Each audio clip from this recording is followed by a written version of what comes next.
बहुत मुझे लगता है कि बहुत सही आपने पकड़ा है इस चीज़ को। उन्होंने सावरकर की धरती से निशाना लगाया है गुजरात में। चूँकि महाराष्ट्र में इस समय कोई चुनाव नहीं है, तो वहाँ पे बहुत नफ़ा-नुकसान का सवाल नहीं है। रही ब बात महाविकास आघाड़ी की, तो शाम होते-होते वहाँ पे तय हो गया कि नहीं, इसमें कोई फ़र्क नहीं आने वाला है। वो गठबंधन रहेगा। तो ये जो अभी टंडन साहब कह रहे थे कि ये वैचारिक जो मंथन चल रहा है, इसको मैं थोड़ा मिथकीय सहारे से कहूँ तो ये समुद्र मंथन है। और ऑब्वियस है कि इसमें अगर अमृत निकल रहा है तो फिर गरल भी निकलेगा, और जो गरल निकलेगा उसमें बहुत सारे लोगों को पीना भी पड़ेगा। अभी तक ये हो रहा था कि पिछले 8 साल में कि जो इस देश का बौद्धिक तबका है, जो इस देश का नागरिक समाज है, जिसके लिए अजीत डोभाल ने कहा कि सबसे ज़्यादा खतरा पैदा कर रहा है, वो उसमें अनंत अनंत तेलतुंबड़े हों, सुधा भारद्वाज हो, मेधा पाटकर हो, बहुत सारे नाम हैं, जो जेल के सलाखों के भीतर हैं, जेल में कुछ मर गए हैं और कुछ ऐसे हैं जो 90% अपंग हैं और उनको भी जेल में रखा गया है। तो वो वैचारिक लड़ाई लड़ रहे थे। लेकिन राहुल गांधी, अगर मैं इस बात को कहूं कि इस समय के सबसे बौद्धिक नेताओं में से एक हैं, तो हो सकता है कि भक्तों को थोड़ा हंसी आए, लेकिन सच्चाई यही है। अब कोरोना के पहले राहुल गांधी के एनालिसिस देखिए, चीन जिस समय घुसपैठ कर रहा था उस समय आप देखिए, जीएसटी को लेकर के जो उन्होंने बात की थी, नोटबंदी को लेकर के जो उन्होंने बात की थी, तो वो पूरे भारत के भविष्य को लेकर के जितना चिंतित हैं, और इसलिए लगातार बुद्धिजीवियों से बात करते हैं, संवाद करते हैं, और वहां से निष्कर्ष लेकर के वो लोगों तक पहुंचा रहे हैं। लेकिन गोदी मीडिया ने जिस तरह से राहुल गांधी की छवि को बनाया, उससे जनमानस उस बात को नहीं समझ पा रहा था। लेकिन इस यात्रा ने राहुल गांधी की वास्तविक तस्वीर को लोगों तक पहुंचाना में कामयाबी हासिल की है। और गुजरात तो गांधी की धरती है।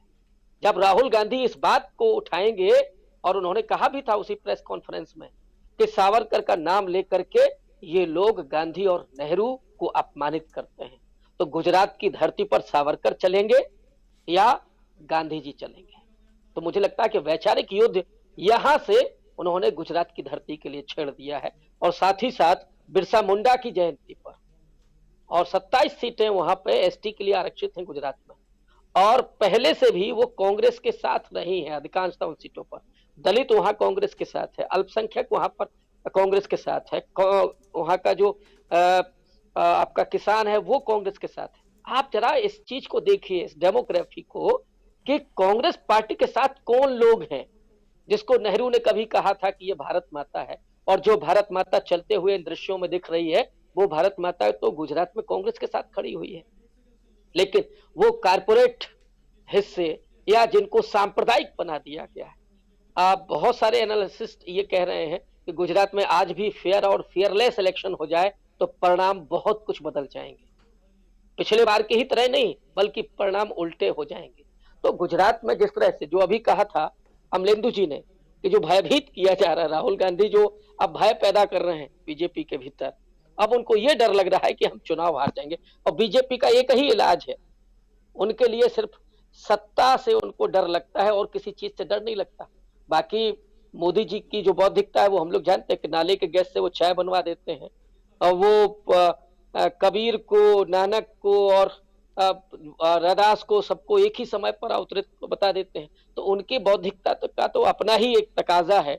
लेकिन राहुल गांधी अगर ऐतिहासिक बात भी करें तो फिर तांडव होता है, ये सब चीजें होती हैं। लेकिन मुझे लगता है कि इसका ज्यादा असर नहीं पड़ने वाला है, क्योंकि उसके बावजूद अगर महाराष्ट्र में लोग उसी शिद्दत के साथ राहुल गांधी के साथ जुड़ रहे हैं, और मैं तो वो तस्वीर देख रहा हूँ, मुझे लगता है कि मोदी जी ने अपने जन्मदिन पर चीता तो मंगवाए थे, लेकिन उनको ये नहीं पता था कि शेर आने वाला है, और ये शेर क्या करेगा उसी गुजरात की धरती पर। तो वो आने वाले दौर में हम लोग देखेंगे कि गुजरात में कहीं ऐसा ना हो कि मोदी जी का जो पूरा प्रचार तंत्र है और जो पूरा डर का माहौल है, वो इस बार कुछ उलट पुलट हो जाए, और जो भारत माता है वो कहीं कांग्रेस के साथ चली जाए, और उसके बाद फिर तो भारत की तस्वीर ही बदलेगी, और तकदीर भी बदलेगी, तदबीर भी बदलेगी। ऐसा हम सब लोग इस बात को मान रहे हैं।